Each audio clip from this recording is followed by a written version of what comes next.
Hello friends, स्वागत है आप सभी का हमारे YouTube channel online classes for home पर। मैं लेकर आया हूं आप सभी के लिए डेली की तरह करंट अफेयर्स के कुछ महत्वपूर्ण प्रश्न। तो चलिए शुरू करते हैं आज का अपना पहला प्रश्न।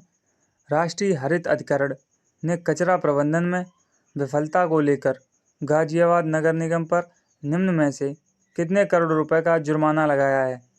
ऑप्शन ए 2 करोड़ रुपए, ऑप्शन बी 1 करोड़ रुपए, ऑप्शन सी 3 करोड़ रुपए या ऑप्शन डी 4 करोड़ रुपए।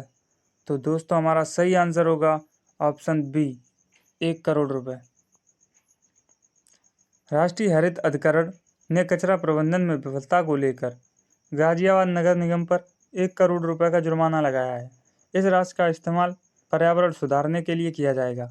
वहीं एनजीटी ने निगम को यह रकम गलती करने वाले विभागीय अधिकारियों की सैलरी से वसूलने की छूट भी दी है। दोस्तों देखते हैं अपना अगला प्रश्न। पाकिस्तान की खुफिया एजेंसी आईएसआई का नया प्रमुख निम्न में से किसे नियुक्त किया गया है? Option A lieutenant general Nadeem Ahmed Anjum, option B lieutenant general Syed Ata Hasnain, option C lieutenant general Faiz Hameed या option D lieutenant general Mohammad Ahmed Zaki. तो दोस्तों हमारा सही आंसर होगा option A lieutenant general Nadeem Ahmed Anjum. Pakistan के प्रधानमंत्री इमरान खान ने लेफ्टिनेंट जनरल नदीम अहमद अंजुम को पाकिस्तानी खुफिया एजेंसी इंटर सर्विस इंटेलिजेंस का चीफ नियुक्त किया है। नदीम अंजुम 20 नवंबर को आईएसआई के मौजूदा लेफ्टिनेंट जनरल फैज हमीद की जगह लेंगे। अंजुम पाकिस्तान सेना की पंजाब रेजिमेंट से जुड़े हैं। उन्होंने कराची कोर के कमांडर के साथ साथ कमांडेंट के रूप में भी कार्य किया है। दोस्तों देखते हैं हम अपना अगला प्रश्न। पंजाब नेशनल बैंक का नया कार्यकारी निदेशक निम्न में से किसे नियुक्त किया गया है? Option A Mohan Agarwal, option B Anil Kumar, option C Kalyan Kumar या ऑप्शन डी राहुल सचदेवा। तो दोस्तों हमारा सही आंसर होगा option C Kalyan Kumar. Punjab national bank का नया कार्यकारी निदेशक कल्याण कुमार को नियुक्त किया गया है। पंजाब नेशनल बैंक भारत का एक प्रमुख और पुराना बैंक है।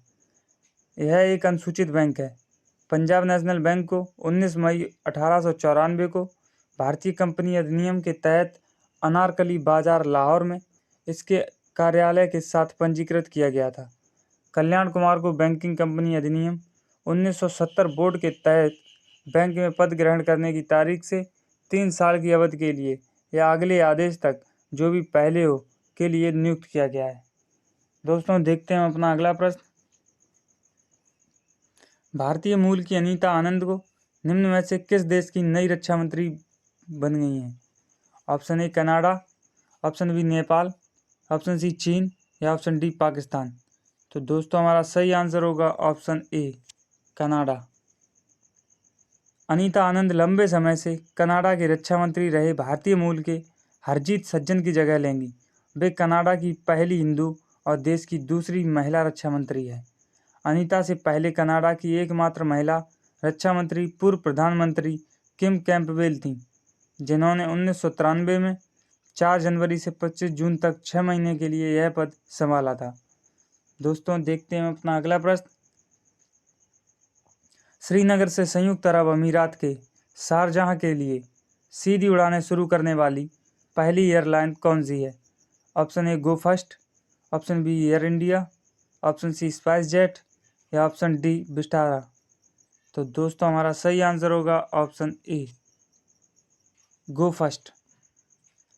विमानन कंपनी गो फर्स्ट ने हाल ही में श्रीनगर से संयुक्त अरब अमीरात के शारजाह के लिए सीधी हवाई उड़ान सेवा शुरू की।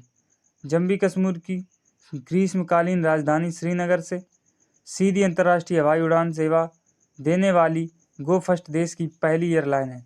गो फर्स्ट श्रीनगर और शारजाह के बीच हर सप्ताह 4 उड़ानों का परिचालन करेगी। एयरलाइन ने कहा कि नए मार्ग पर सप्ताह में 4 सीधी उड़ानों की शुरुआत से श्रीनगर और यूएई के बीच व्यापार और पर्यटन को बढ़ावा मिलेगा। दोस्तों देखते हैं अपना अगला प्रश्न। भारत और किस देश ने 26 अक्टूबर को 8वां नवाचार दिवस मनाया?